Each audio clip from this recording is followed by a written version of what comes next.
killed and injured. We have team coverage in Sutherland Springs, La Vernia, here in San Antonio, and in New Braunfels. One of the most chilling accounts came from a man who was changing his oil from across the street from the church and came face to face with a gunman. Yeah, Eyewitness News reporter Sue Kalberg spoke with that man who fought back tears to tell his story. Terrifying, especially coming, I saw the guy, he saw me, he shot at me, and it was within, my 2-year-old son, and I know most of the people here. I went to church when I was younger here. I grew up in the house here, and many of the people that died, I know them, They're people that I know as, family or friends that have always been there. And then I'll come back to you, okay? Okay, sure. That was Kevin Jordan, and he said if not for the quick thinking action of one of his neighbors who heard the gunfire, grabbed a rifle, ran out into the street, barefooted, and returned fire, this situation would have been much worse. Now, that's what happened earlier today. As you can see, the situation is awash in light down there. They've set up a tent city to begin the hard, long task of processing this scene. We will, of course, be here throughout the night as that hard work continues here at First Baptist Church in Sutherland Springs. Yeah, thank goodness for that Good Samaritan jumping into action. Our thanks to Sue Kalberg for that report. We now go live to Addie Guajardo, who's somewhere near La Vernia. That's where a local citizen claims he ran the shooter off the road and where police found the shooter dead. Addie?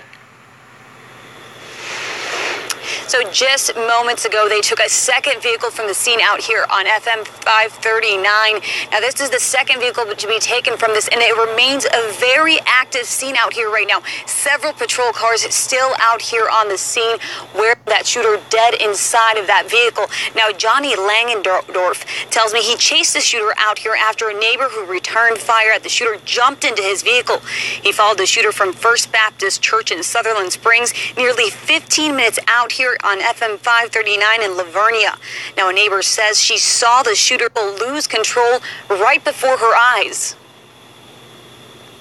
I looked over, I saw a big cloud of dust where he had went off the road and wrecked. So I proceeded to go towards Seguin. That's when the young man in the cowboy hat stopped me and had informed me that that man had just been involved in a shooting, and to please turn around, that the police were on their way. Why did you decide to follow and do the chase? It was the right thing to do. Now, Langendorf's girlfriend posted on Facebook that he allegedly saw the shooter get shot dead only feet from where he was located. Now, police have yet to confirm that information. We do not know how that shooter died. We just know that he was found dead in the vehicle. Now, a lot of people that I've spoken to say it is a heartbreaking situation, but just like this neighbor out here says, they're pulling together so that everyone can get through this tragic situation. Live in La Vernia, Addie Guajardo, KENS 5 Eyewitness News. All right, Addie, thank you. Texas Governor Greg Abbott spoke hours after the shooting. Yeah, he gave an emotional update on the number of people killed in what is now the state's largest mass shooting. Our Henry Ramos was there and joins us live with more on what the governor had to say. Henry. Well, Phil and Deborah, he says this is a complex puzzle that is going to take a while to piece together. That is really the big message he had tonight, as well as that he wanted to urge all Texans to hug their loved ones tonight because of this tragedy. The governor says he is proud of the way that first responders have handled the situation. He says this number of 26, well, that number could rise, but he also adds that it is way too many. We are at the City of Stockdale Community Center. This is where the governor held his press conference. He says this will be a long-last suffering for those in pain. It's indescribable. A lot of good folks lost their life today. It's unfortunate. Innocent people, a lot of children. Used to be the county seat of Wilson County, but they lost that title a long time ago. But just a very tight-knit community, just like most of Texas. We're here for each other. So just ask everybody to be praying for the folks that lost loved ones and those that are in the hospital today. We ask for God's comfort, for God's guidance, and for God's healing for all those who are suffering.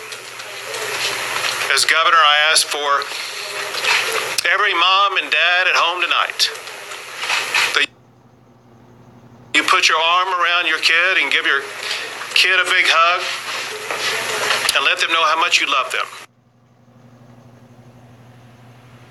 Now, the first gentleman that you heard there, that is the former associate pastor of First Baptist Church, Mark Collins. He used to be the former associate pastor there in Sutherland Springs. He is now the pastor at a First Baptist Church in Yorktown. I was able to speak to him just moments after when I arrived on scene, and he was saying how devastating it was. Obviously, he knows a lot of the victims that were there, and of course, we're learning more about that. But something else that the governor did emphasize is that there is a Red Cross to set up a family assistance center, as well as counselors will be made available for anyone that is impacted by this tragedy. The governor wants to make sure that everyone utilizes those services, because they will certainly be utilized in the next coming days and weeks. For now, reporting live in Stockdale, Henry Ramos, KENS 5 Eyewitness News. Those counseling services will certainly be critical. I mean, you can't even imagine going through something like this. Now, as we learn more details about the attack, many family members are still waiting for answers about their loved ones who were inside that church. Eyewitness News reporter Andrea Martinez joins us live now from the scene with more. Andrea? Yeah, the atmosphere is definitely heavy here tonight. So many family members don't know or haven't heard from their loved ones, and they're still waiting to hear news. They don't know if their family member is injured in the hospital or deceased. And the hardest pill to swallow here tonight is that many of their cars, which have been sitting at the parking lot since this morning, are still here tonight. The most amazing people that you ever will meet was here today. Amber Holder has memories with nearly every victim of the Sutherland Springs Baptist Church shooting. She's been attending the church since she was 6 years old, and her father is the pastor. And I kept asking, what about my dad? What about my dad? And nobody could tell me anything. Amber says Pastor Frank Pomeroy was out of town this weekend, but says her sister, the pastor's younger 14-year-old daughter, Annabelle Pomeroy, was killed. As far as I know, she's still at the church. They're still identifying people and collecting bodies and sending them off into the directions that they're supposed to go in. Just like Amber, so many families are still waiting to find out the fate of their loved one. A community center building is a designated spot for families who are missing loved ones. They comforted each other, prayed, and cried together. Governor Greg Abbott spoke to the crowd of families earlier tonight. The governor promised victims' names would be released as soon as possible. In the meantime, authorities say there is still no motive. Yeah, and like I mentioned, Governor Abbott said that those names should be released in a few hours, if not overnight. And of course, we will keep you updated here with the latest. Andrea Martinez, KENS 5 Eyewitness News. Andrea, well, we have learned 26-year-old Devin Kelly is the shooting suspect in today's horrible tragedy. His motive is still unclear, but we are working to learn more about him. Reporter Christy Millward visited the suspect's home in New Braunfels. That's where she joins us live now. Christy, I imagine it's quite the scene out there. What is everybody saying? Well, you can see that law enforcement is still out here blocking the front gate to this property along a rural road in New Braunfels. Now, law enforcement's been here all evening. We're told this is where the suspect, Devin Kelly, lived. We've talked to several neighbors who tell us this is actually his parents' property. They say he lived in a barn apartment behind his parents' home with his wife and a 2-year-old son. Now, they tell us the family has lived here for more than 10 years. You can see this area is rural, and each lot is several acres, so most of the neighbors told us they've never met Kelly. But one neighbor tells us they would hear gunfire late at night. They said it's not rare for people to shoot weapons in this rural area, but thought it was odd that it was always at 10 or 11 o'clock at night. Now, we were actually the ones to tell several neighbors that their neighbor, Kelly, was a suspect in the shooting. Each one was shocked. Shocking. I mean, you never think your neighbor is capable of something like that. It makes you wonder, right? Wow. I mean, if that's the case, he did that. Well, that kind of worries you, thinking, I've been living next door to this guy. Now, several Neighbors told us they would see odd items along the street out here. Couches, furniture, bicycles, lawnmowers. They said it still looked new and nice, but looked like they were up for grabs. Now, we have confirmed that Kelly was in the Air Force, but we are also told that he was court-martialed in 2012 and discharged 2 years later. Now, as for Kelly's wife, son, mother, and father, who we are told also lived here, we haven't been able to confirm where they are tonight. We've reached out to law enforcement several times to figure out where they are in this investigation and haven't heard back, so we hope to have more information soon. Live in New Braunfels, Christy Millward, back to you. Christy, thank you.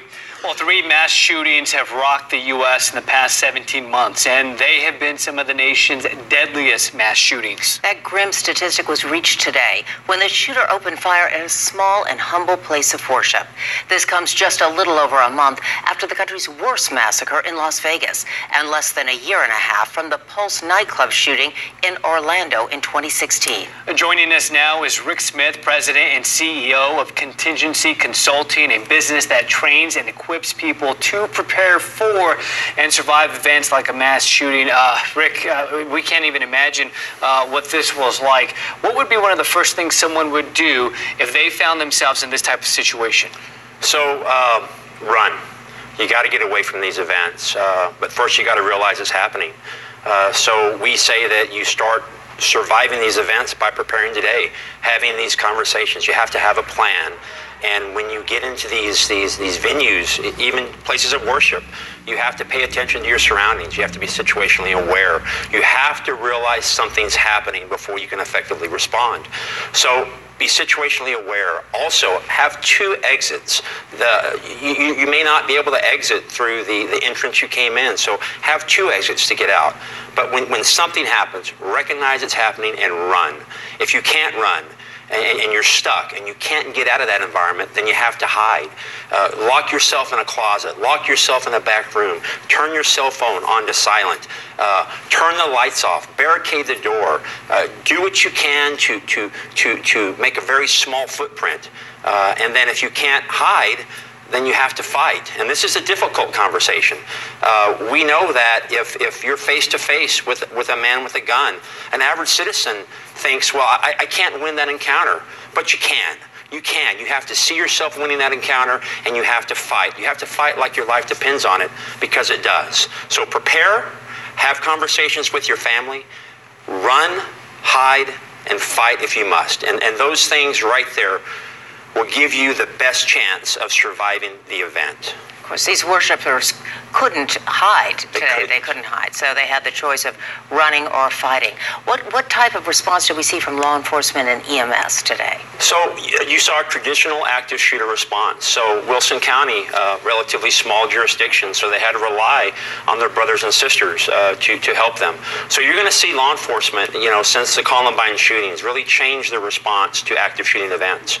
Well, we're going to get there. We're going to go in 1, 2, 3 officers. The first officers that get there, they're going to go in and they're going to stop the killing. That's the #1 goal in law enforcement, is to stop the killing. They're going to find the threat, identify the threat, and deal with the threat. And they have to do that. And then the second piece to this is we have to stop the dying, because in an active shooter event, we're going to have people that are injured. So we have to quickly integrate EMS, those first responders, to get to those patients' side, to start doing those life-saving interventions that will give them the best chance of survival. And here locally and nationally, we've adopted a new concept called the Rescue Task Force. And the Rescue Task Force concept is partnering law enforcement with EMS, first responder, medical professionals, and getting them inside these events much sooner with security provided by law enforcement. And we're really seeing that effectively being done, and we're seing lives being saved. Oh, Rick, talk about how the San Antonio law enforcement community is involved. We know the San Antonio field office of the FBI is assisting. We know the Bexar County Sheriff has helped put some resources. Talk about how the San Antonio law enforcement community is helping out in this tragic event. So they'll open their doors. They'll offer any resources necessary. The San Antonio Police Department will always offer whatever professional services they can. But you're going to see the resources that are really being applied in Wilson County are going to be the state resources and the federal resources. They're going to have everything at their disposal to process the scene, to process all the evidence, and to figure out the motive. You know, everyone wants to know why this happened, and it's just going to take time. It's going to take time to put all the pieces to the puzzle together. Yeah, we know, we talked about how this often happens in a big city, and you've got police substations, you've got multiple hospitals that can respond. Talk about how this was a difficult situation because it's in rural South Texas, 30 miles away from your next biggest city. Sure, that's tough, right? When we talk about trauma, we talk about the golden hour. And what we know now that maybe even 10 minutes is more important. So from the time that these individuals receive these life-threatening traumatic injuries, we have an hour to get to their side, stabilize them, and put them in some type of transport vehicle, whether it be ground or by air, to get them to an appropriate facility that can handle those injuries. So you look at Conley Memorial, it's a great hospital, but they're not a trauma hospital. They can't really handle the catastrophic injuries that you might see in an active shooter. So through the help of MedCom, which is an organization here in Bexar County, we can reach out and we can get these EMS mutual aids and the ambuses out there and the helicopters and ensure we get the patients to the right facility so they can do the interventions that are necessary to save their life. So it's tough though in a rural community because we're just talking transport times. Every air ambulance that was available was utilized today, and every ambulance that was needed was called there because cities are going to back each other up. You know, they're going to mutual aid, and they train for this. They train and train for this. And today, what you really saw was that training paying off. It was a good, effective response. It was a quick response, and they really were able to get those wounded out to the proper facilities quickly, and that was a very good job done by our first responders today. All right, Rick, thank you so much for joining us. You betcha. And let's talk about that timeline again. Again, this is now the worst mass shooting in Texas history. It all started around 11:30s when KENS 5 started receiving calls about several people shot at a church in South Texas. A sheriff reports a man walked into the Baptist church in Sutherland Springs at 11:15 and started shooting, leaving multiple people dead.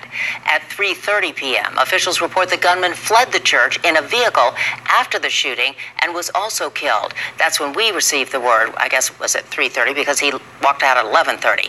He was found dead either by a self-inflicted wound or during a confrontation with police. Yeah, and at 5:20 this evening, two officials identified the suspect as Devin Kelly, a 26-year-old from the New Braunfels area. And at 5:40 p.m., Governor Abbott said 26 people were killed and that it was the deadliest mass shooting in the state's history. Now, the deadly shooting has left more questions than answers, as you can imagine. We spoke with a pastor at a nearby church who was close with many members of the congregation. As you can imagine, we're talking about a town of about 700 people. He shared his thoughts with us earlier this afternoon. Take a listen. Everybody in that church. Yes. Yeah, well, I know everybody in there. I mean, our churches work together. We go to lunch with the pastor, Pastor Frank Pomeroy is the pastor there. He and his wife Sherry were not there today, but they are on their way back from what I have heard, and but some of their family members are here. So we're waiting for him to get back. Some of the I couldn't tell you where that is. I don't know. I don't remember where they were at. They were out of town, though. They were out of town. Well, 20 people were wounded in the attack today, 26 killed. 18 of those came to San Antonio and are being treated here. Eyewitness News reporter Jeremy Baker has been following where the injured were taken. Yeah, he joins us live now from University Hospital. Jeremy, what can you tell us? Well, University Hospital is where 10 of the 22 that were originally injured were taken to. We are told 4 of them are children, and University Hospital is important because it has the only Level 1 pediatric trauma unit in South Texas. There are other Level 1 trauma units in South Texas. They are for adults. University Hospital has the only one in South Texas for children. Now, we're going to show you a map. Take a look. You'll see where First Baptist Church is in Sutherland Springs. Connolly Memorial Hospital in Florida Mooresville is the closest hospital to Sutherland Springs. It's about 15 miles away or close to a 20-minute drive. 8 of the patients were originally brought there, but 4 of those were then transferred here to University Hospital. As of early this evening, 2 of those have been discharged and 2 others remain at Connolly Hospital in stable condition. Brooke Army Medical Center, like University Hospital, does have a level 1 trauma center and received 8 of those who were injured in the shooting. Army Brigadier General Jeffrey Johnson released this statement on behalf of BAMC, saying, "Our thoughts and prayers are with the victims and their families. Although we are deeply saddened by the circumstances, BAMC trains daily to be ready at a moment's notice, whether it's for natural disaster, mass casualty, or to care for a combat wounded. We are proud to serve our community." And we will continue checking with all 3 hospitals to get the conditions of those that were injured, and we'll bring you updates as soon as we get them. Live from the Medical Center by University Hospital, Jeremy Baker, KENS 5 Eyewitness News. Thank you, Jeremy. Well, there was another deadly shooting at a church today, this one in Fresno, California. Police there say a woman and a man were leaving St. Alphonsus Church in southwest Fresno this morning when they were both shot in the head while in a car. The woman was killed. The man was rushed to a medical center, but he is not expected to survive. Police say the gunman was the woman's husband. Apparently, the woman had filed for divorce. The suspect and woman were still living together, but in separate rooms. Police say after the shooting, the suspect went to his house, texted his adult daughter what happened, and said he was going to kill himself. Police were called, and there was a brief standoff. Officers say they heard a gunshot and found the man dead. I've been going to this church since I was knee-high to a duck. Yeah. So it's pretty tragic. Really don't know. I'm about in the dark as everybody because I changed my mind to go to church today, and so did my daughter. How many people do you think would be in church on an ordinary day like 40. Today? About 40? So about half our church members are gone. Yes. What are you hearing in terms of numbers? Anywhere between 15 to 20. Including children? Oh, many children that were sitting with their family. That church member saying anywhere between 15 to 20, but we now know 26 dead, 20 others injured, a small congregation of about 40 to 50 people that would typically attend that church service. So just staggering numbers of those affected by this. Especially in such a small community with only 700 residents in all of the community. We've done the math. It equates to about 4% of the town's population. President Trump is keeping a close eye on this tragedy. He's been meeting with business leaders in Tokyo, Japan. Today, as part of a trip to Asia, Trump began by commenting on the deadliest mass shooting in Texas history at that church that happened earlier today. He said the administration is in full support and will continue to follow all of the developments. Americans do what they do best. We pull together. We join hands, we lock arms, and through the tears and through the sadness, we stand strong, oh so strong. My administration will provide its full support to the great state of Texas and all local authorities investigating this horrible crime. I've spoken just a few minutes ago with Governor Abbott, and we offer our thanks to the first responders, the FBI, all of the many people involved, both federal and otherwise. Ultimately, they stopped the suspect and rendered immediate life-saving aid to certain victims of the shooting. I will continue to follow the developments closely. All of America is praying to God to help the wounded and the families of the victims. We will never, ever leave their side. Ever. Governor Greg Abbott has ordered flags to be flown at half-staff to honor those lost in the horrific shooting. Flags should remain at half-mast through Thursday, November 9th.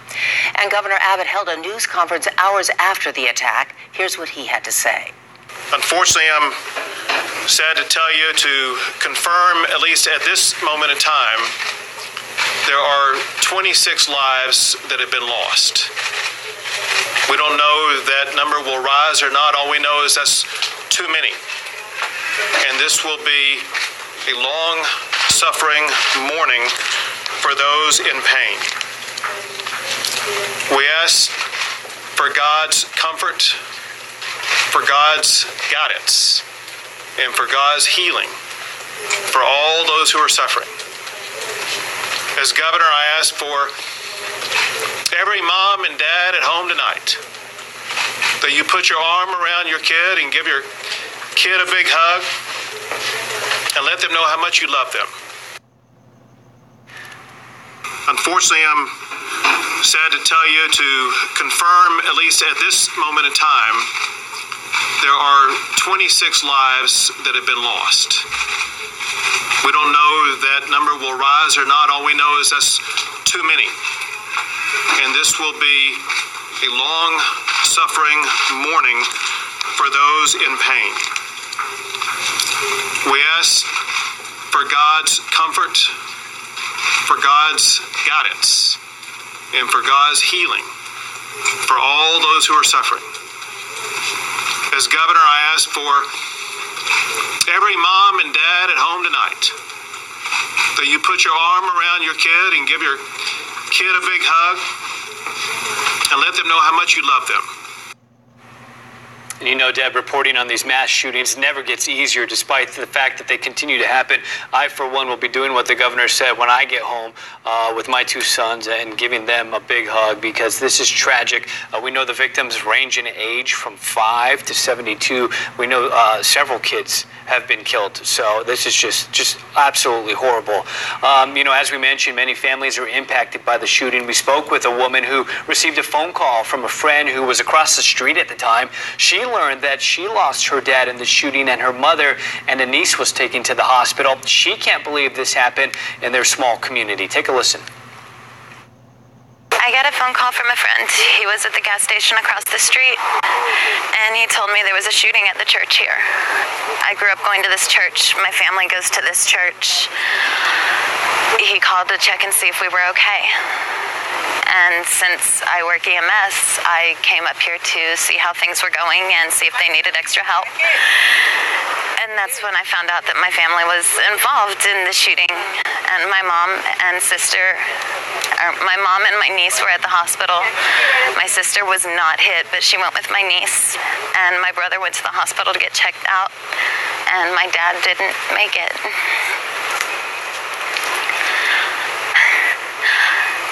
It's just surreal. I mean, this is a small town. This doesn't happen here. Just a lot of people experiencing that, with 26 dead in that community. Now let's go to Eyewitness News reporter Sharon Coe, who is live at the KENS 5 digital desk. And Sharon, what do we know so far about the shooter? Well, Deborah, as hours pass since the shooting happened, we're learning more information about who 26-year-old Devin Kelley was. And here's what we know so far. CBS News has confirmed that Kelley was a former member of the U.S. Air Force who served from 2010 to 2014. He was dishonorably discharged and court-martialed in May 2014. Kelley was a New Braunfels resident in Comal County. Now, at this time, authorities do not believe he is linked to any terrorist groups. That certainly was a possibility early on in the investigation. They're also looking into his social media accounts to just get a better idea of his mental state, and certainly hoping to find his intentions and motive for the shooting. Back to you. All right, thanks, Sharon. Again, we are starting earlier than we would usually start the newscast because of these horrible circumstances, but stay with us. We're going to continue right now. So I look up, and then that's when I see the guy walking towards the church, just shooting and shooting and shooting.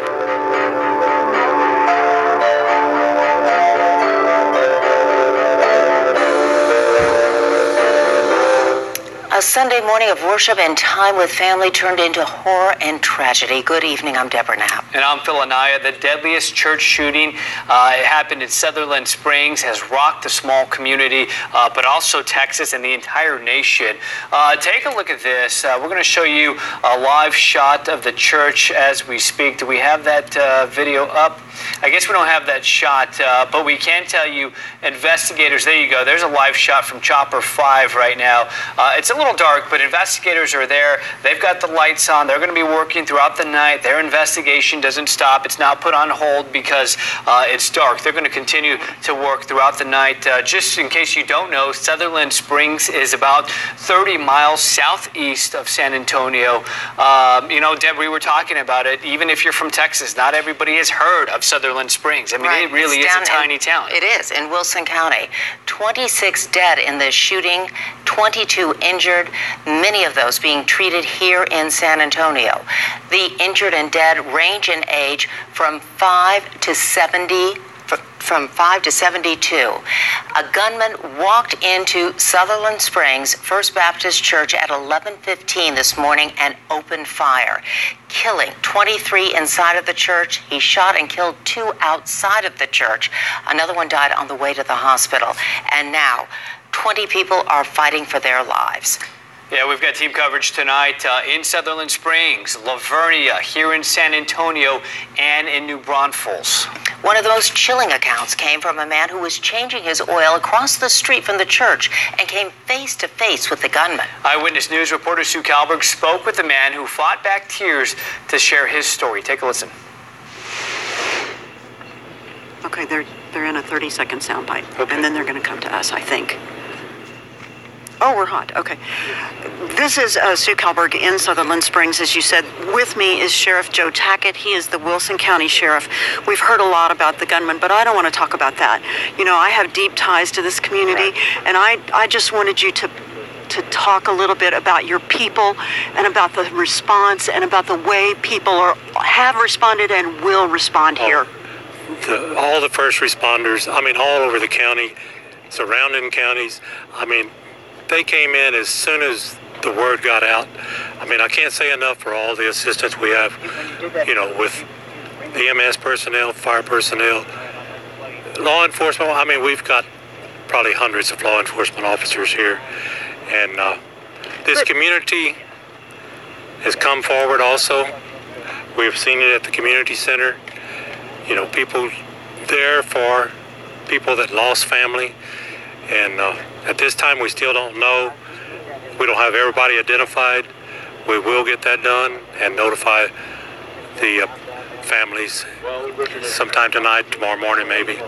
You know, what impresses me the most about this community is that everybody pretty much was in church when this happened. And this is a community that doesn't have a lot of paid staff. It's not like EMS is down the street. It's not like paid firefighters are down the street. When this call for help came in, it was volunteers in church who got up out of their pews and ran into the face of danger, not knowing what they were doing. And they're volunteers. They're volunteers, yes. And they knew that when they got here, they were going to be treating their friends and family members. Yes, there was, like I said, we had every emergency services in Wilson County and surrounding counties came forward, and it was just amazing to see all the assistance that we had. And then plus the citizens that live around here, the way they came out to help. It's hard to understand how all this could have happened to start with, and we don't know. We always say it can't happen to us. Well, it did happen. And, as I've been hearing today, this is the largest mass shooting in a church in the United States. This is unreal for a small community like Sutherland Springs. But even in our darkest hour here, are you not convinced that the response is going to show what we're really made of here in this county? Very true. The response is going to show. We had, like I said, first responders, law enforcement, you name it. When the call came out, they were on the move to get here. They didn't think about, is the shooter still here? What's going on? They just got here to do what they needed to do. I'm proud of them. I know you are too. Yes. Yeah, thank you. Okay. Thank you for your time. Okay. I know you've got work to do. Thank you so much. Keep moving. All right, that was Sheriff Joe D. Tackett Jr. He is the sheriff of Wilson County, and he was talking about, I saw him walk by, and I just decided to grab him, and I asked him if he would brag about the first responders of this community, because that's what we've been hearing all day, is the amazing response of ordinary people. We talked just a moment ago when you were getting ready to toss to me about Kevin Jordan, the man who was across the street changing his oil, the man who fought back tears to describe what happened. He says that even though that man was in body armor and was wearing a mask, he says that when he heard the shooting start, he says he locked eyes with that gunman, and he says that the gunman actually took a shot at him, and it was a bullet that whizzed right past him, broke a window, went all the way through his house, and barely missed his 2-year-old son. So it was a very emotional moment for him. It's been a very emotional day for everybody who has lived through this. Now I want to talk a little bit about what's going on behind me, because there's certainly a lot of activity still here. A tent city has sprung up. You know, earlier in the newscast we were talking about first responders and about all of the different kinds of first responders. You heard Sheriff Tackett talk about it. Not only have they responded, but they have created a tent city here that stretches almost a block. And what they're doing here is they've set up a privacy screen so that as they continue the very difficult work of processing this scene and removing the bodies of all of the victims, they have a safe, private way to do it, to treat the dead respectfully. And I also have to say that I don't know if you can see the flags on the flagpoles that stand in front of this beautiful little country church, but within the first hour after this shooting took place, as soon as they got the scene secured, that's one of the things that they did, was lower the flags to half staff. And so we know that as this bright, hot, white light is bathing this little country church, we know that this is going to be a very long, very dark night. As Sheriff Tackett said, it's the deadliest shooting that we've had here. But I know this to be true about this community. You know, my dad used to live about 6 miles down the road here. I've been down this road many, many times in my life because my dad lived in this community for many years. And so I know that just like Sheriff Tackett said, even though this is a dark day, the people of Wilson County will do what needs to be done to support one another. So back to you guys in the studio. Yeah, it's just hard to fathom how anyone in Sutherland Springs will sleep tonight. I mean, after something like this happened in a town of 700, surely everybody knew at least one person was killed or shot. Certainly. And we're joined now with former Marine and San Antonio police officer Rick Smith. He's the president and CEO of Contingency Consulting and a former coordinator of SAPD's Tactical Medic program. Teaches tactical medicine. And Mr. Smith finds themselves caught in the line of fire or injured. What can they do to tend to their wounds or to somebody else's? Great question. So the first thing I'll say is good medicine is bad tactics. So we have to make sure that the active threat, the active killing is over. Either you've gotten out of there, they've left, but the shooting has to be over, right? So the first thing you need to think about is bleeding. Hemorrhage is the #1 preventable death in these traumatic injuries, in these active shooter events. And we can bleed out really quickly. You know, if we look at the textbooks, it's from 3 to 5 minutes, but we know we can bleed out in less than 2 minutes. So if you're waiting for EMS or law enforcement to get there and solve that problem for you, you're not going to make it. So think about bleeding control. And the best way to control bleeding is to put direct pressure on the bleed itself. You know, you can fashion a makeshift tourniquet if it's an arm or a leg. You can utilize clothing and stick clothing in the wounds, especially in like pelvises and places you can't put a lot of pressure on. Socks make a great way to pack into a wound, but you've got to stop the bleeding because by the time EMS gets there, if you're hemorrhaging, it's probably going to be too late. So bleeding is your #1 concern at that point. After bleeding, once we take care of that problem, the next thing we want to think about is maintaining just a good airway. If they're unconscious and they're starting to get fluid in their airway, just roll them on their side. Let gravity be your friend. Let the fluid run out.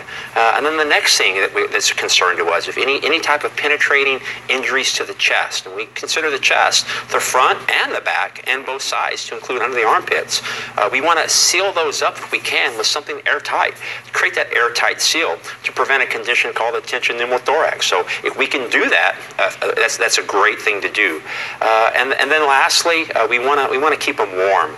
We understand when we lose a lot of blood, we can't create heat.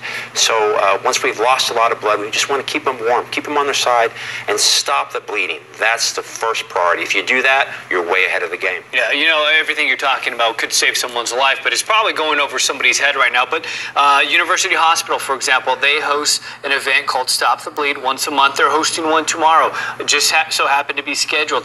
Talk about how essential it is that people go to these events to learn these life-saving skills. Because any airport, you can go to any city facility and you're going to have tourniquets. You're going to have hemostatic gauze and pressure bandaging. And as you said, a lot of your viewers don't even know what that is. Stop the Bleed classes are amazing. They're going to teach you how to put a tourniquet on. They're going to teach you how to fashion a tourniquet if you don't have a tourniquet. They're going to teach you how to pack a wound with gauze or with some type of hemostatic gauze and put a bandage over the top. And so they're really going to help you solve that number one preventable death. It's a huge class. It's a great class, and I highly recommend that your viewers take it. That's wonderful information. I interviewed Nellie Conley, who said when John Conley was shot with President Kennedy, that she just tried to cover him to protect him, but what she did is put pressure on his wound and saved his life by stopping the bleeding. It is so important, and it's relatively easy to do, but it is going to take some level of training. Mm-hmm. And we think about just get involved. Get involved. Think about what you can do, just like you said. Everyone takes a CPR class, and AEDs are now in every public access venue, right? We see them on the walls. We're soon going to see public access bleeding control tools on the wall as well. We're seeing them in universities. We're seeing them in churches. We're seeing them in airports. And so if you see someone bleeding, then you go to that AED case, you pull out that hemorrhage control, those interventions, and you go to work, and you save a life. And our hope and our goal is you see that first chain of survival, as we talk about in CPR, that we have that first chain of survival when we talk about bleeding. And that's you. That's your viewers. That's the public. Because once again, a hemorrhage, a true bleed, is not going to be solved by EMS because you don't have that time to get them there, because average response times are 3 to 5, maybe 8 minutes. Even if they're fast. If they're fast, absolutely. So you got to own, we like to say, is you got to own your first 10 minutes. And what you do with that first 10 minutes can be the difference of you surviving or not. Yeah. Rick Smith, again, President and CEO of Contingency Consulting, a former Marine and former SAPD. Thank you so much for your time and spreading this vital information to some of our viewers. And more than 100 people gathered earlier tonight for a vigil close to the church where the shooting took place. Together they prayed and tried to comfort one another. Brandon Jones was there for the emotional gathering. Brandon? But Deborah and Phil, this community is still trying to make sense of what happened here. This is a town of a little over 300 people. Tonight we've seen tears, we've seen hugs, but most of all, we've seen a sense of hope that one day they'll get through this somehow. Thank you for your grace. We thank you for the beautiful creation that you've given us. Words of comfort. The people who show love. Words that can heal. Pour out your healing upon this community. A broken community in a time when the hurt is more than some can bear. These are family, friends, and neighbors of members of First Baptist Church in Sutherland Springs. The post office parking lot turns into a prayer vigil, remembering the more than 24 lives lost. A disaster has struck our community, and it hurts. We've all been shaken by this event. Many just trying to make sense of the tragedy. It's heart-wrenching. It is. We came out here to get away from all the violence and the crime. While some are looking for those those they believe may be inside the church. Debbie Jones hasn't heard from her friend since this morning. She showed us her friend's Facebook post. She says her friend shielded her children from the gunfire. We came down here hoping to get some answers. We know we can't get through here. I see her car is parked over there. Not a word from her family. Just like the flame in these candles, the love this community has for one another will continue to shine bright, even in its darkest hour. So Jones is still looking for her friend at this hour, and tonight police are still keeping us a distance back from the church as family and friends just try to figure out if their loved ones are in there. Deborah, Phil? Thank you to Brandon so much. We're going on 11 hours exactly now when this all unfolded. Let's talk about that timeline again, which is now the worst mass shooting in Texas history. A sheriff reports that a man walked into First Baptist Church in Sutherland Springs at 11:15 this morning and started shooting, leaving multiple people dead. Reports later said the gunman fled the church in a vehicle after the shooting and was also killed, either by a self-inflicted wound or during a confrontation with police. And at about 5:20, that's when officials identified the suspect as Devin Kelley. At about 5:40, Governor Greg Abbott says 26 people were killed in the attack on a Texas church, and that, again, it is the deadliest mass shooting in the state's history. Just a tragic, tragic day. Well, one man says he heard more than a dozen shots fired, one bullet coming dangerously close to his son. Yeah, reporter Marcelino Benito spoke to him and other church members. A town most Texans didn't know existed is now on the minds of folks across the Lone Star State. And I never thought something like this would happen, and look where it happened, in my own hometown. And the church where Gloria Jimenez spent many a Sunday is a crime scene where 26 innocent people were gunned down. Heavy, hurting for the victims, for the families. There's just no words to describe.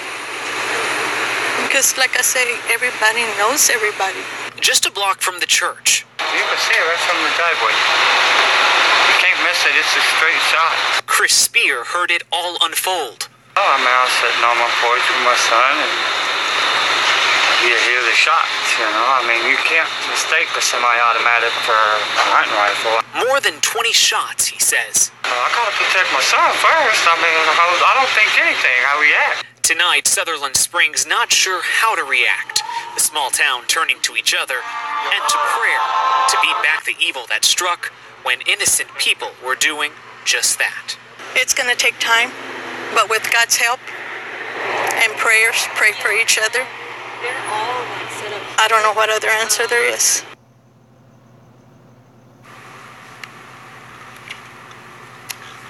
Now, neighbors told us they are in disbelief, as you can imagine, after the largest mass shooting in modern Texas history hit their hometown this morning during that church service. Reporter Molly Oak is in Sutherland Springs with more on the shooting that killed at least 26 people.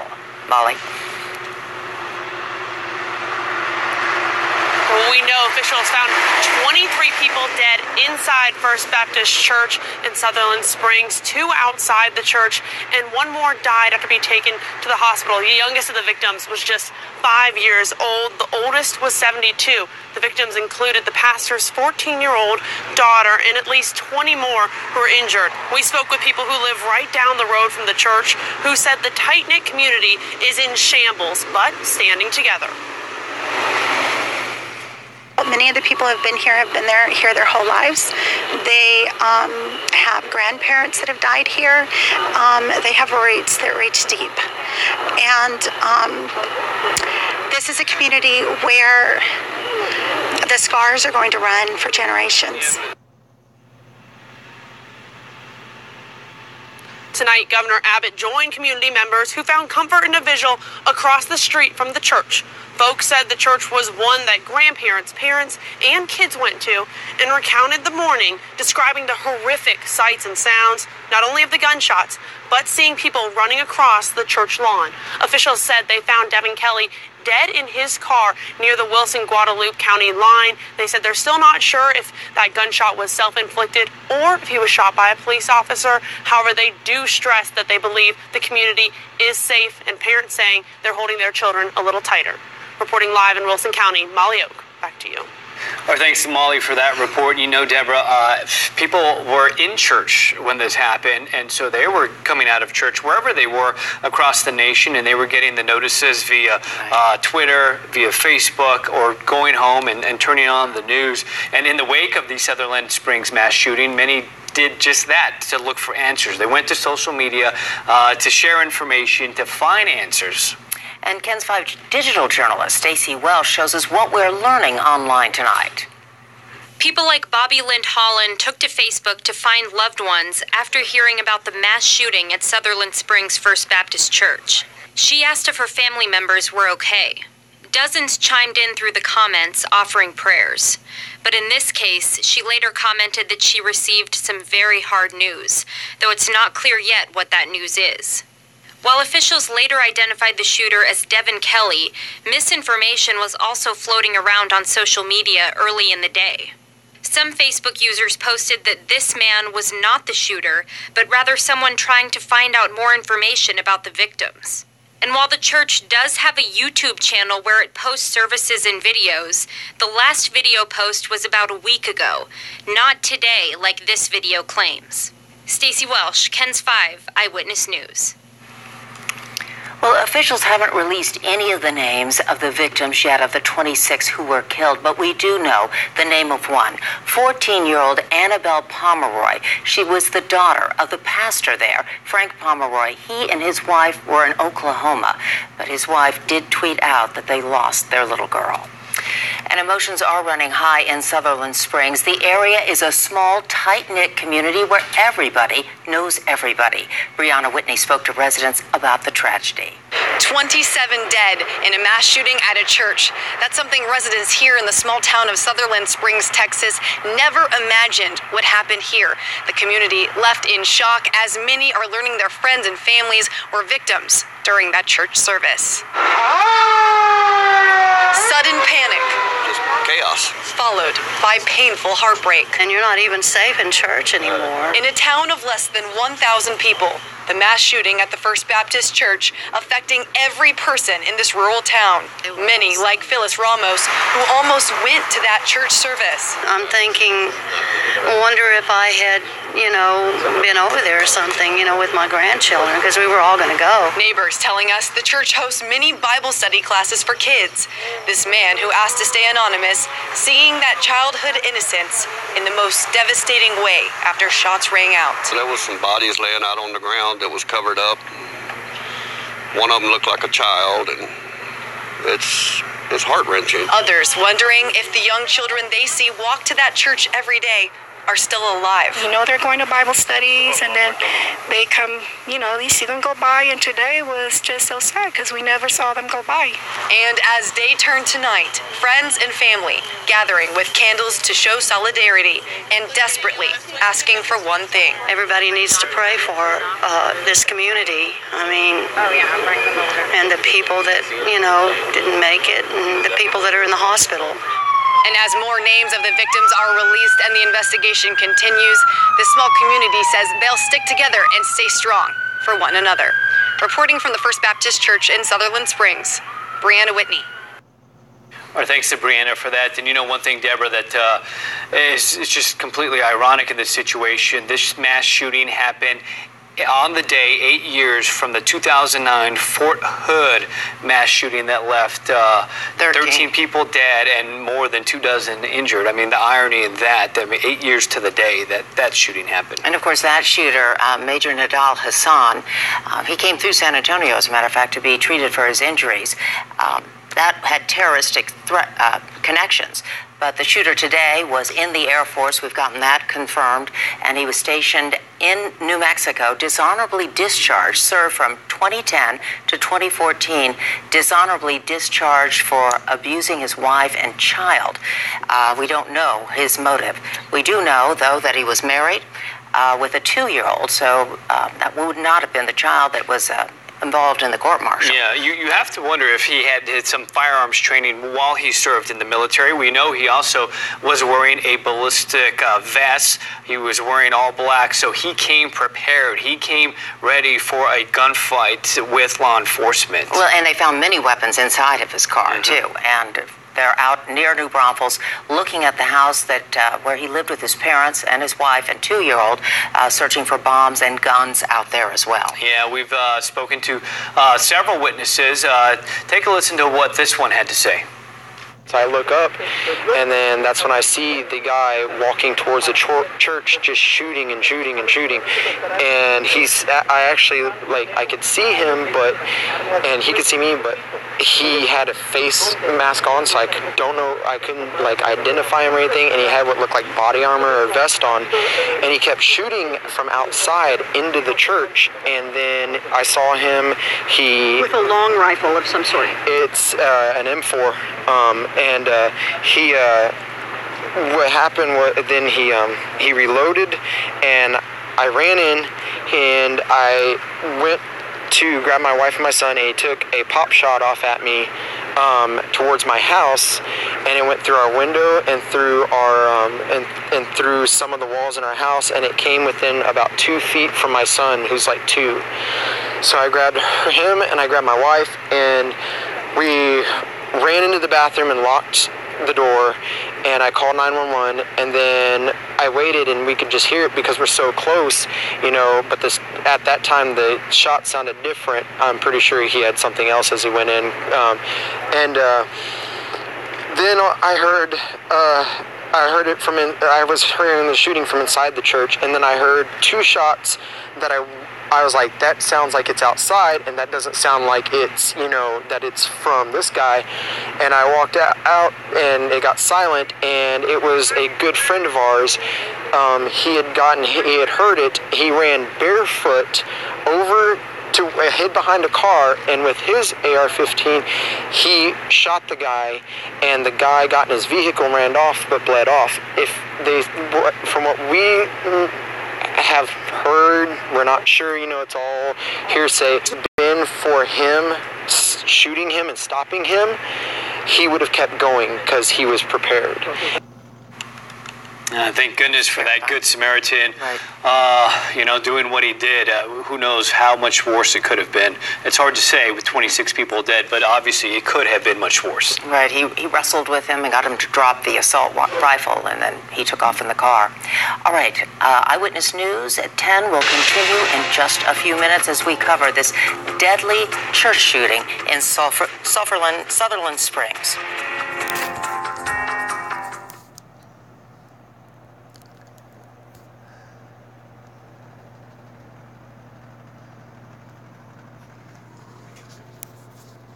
Okay, guys, I'm going to shut the feed down again. I'll let everybody bring it back up as soon as we get some more information. Hopefully we'll get more from officers. So, you guys have a good night. Stay tuned for some more.